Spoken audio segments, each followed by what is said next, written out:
Welcome back. A National Geographic documentary that premiered at Sundance is now streaming and playing in select theaters. Our Steve Oldfield talked by Zoom to one of the most colorful characters featured in the film, Rebuilding Paradise.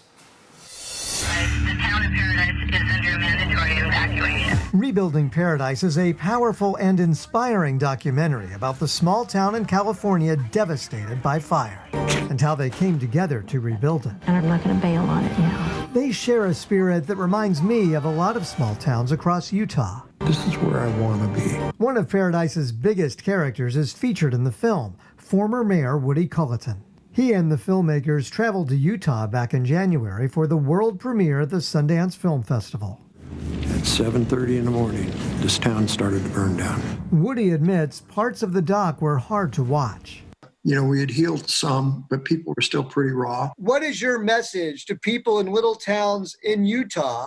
In some ways, this is a cautionary tale for other Western places. What would you say to them?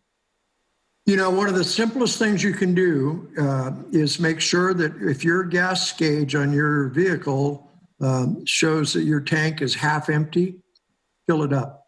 Because you never know when you're going to be stuck. We were stuck on the road in gridlock traffic with flames on either side of us for 5 hours. Woody says after the fire, they felt burned by many in the media, but they knew they could trust director Ron Howard and his crew. They became family members. We are all the closest of friends. He did a lot of joking around with Ron and even got mistaken for him during the festival. We look a lot alike. And so when we were in Sundance, as we would be walking to dinner, paparazzi would pop out. No, can I get your picture? Get your picture.